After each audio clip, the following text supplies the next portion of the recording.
আমাদের মারার পর আমাদেরকে বাড়ি ঢুকতে দিচ্ছে না, সবাই লাঠি নিয়ে আমাদের দরজায় আছে, আর আমাদের বাড়ি ঘরে ভেঙে দিচ্ছে চাটিগুলা।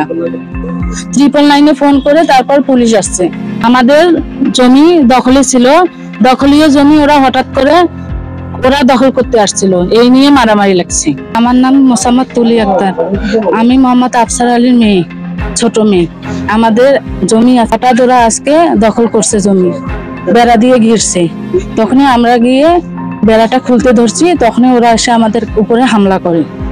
আমার বাবাকে, আমার মাকে, আমার বোনকে, আমাকে মারে। হাত দিয়ে ঘুষি মারছে, আর আমার বাবাকে আমার বাবার লাঠি দিয়েই মারছে। এর আগে অনেকবার মারছে। ওরা ছিল 6 জন। আচ্ছা, মানে কয়টার দিক না? 5টার দিকে। হ্যাঁ, সিরাজুল, সাবেদুল, সাদেকুল, শাহিনুর, হযরত আলীর বউ সায়রা বেগম। এটা কি আপনার কি মানে কোনো রক্তগণ আত্মীয় হয়? হ্যাঁ, আমার বড়বা হয়, বড়বার বেটা ভাই হয়। কয় শতক মানে জমি নিয়ে মারা হয়? এখানে আছে 7 শতক।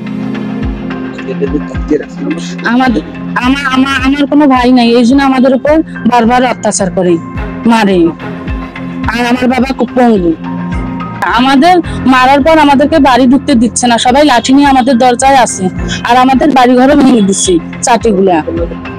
999-এ ফোন করে তারপর পুলিশ আসছে, তারপর আমরা বাড়ি ঢুকতে পারছি পুলিশের সাহায্যে। এখন মানে আপনারা চাচ্ছেন কি? আমরা এখন অভিযোগ করতে চাচ্ছি বারবার আমাদের উপর যাতে যেন আর নির্যাতন না হয়। থানা সৈয়দপুর, জেলা নীলফামারী, আর গ্রাম লক্ষণপুর, পাঠানপাড়া, 3 নং বাঙালিপুর, 6 নম্বর ওয়ার্ড।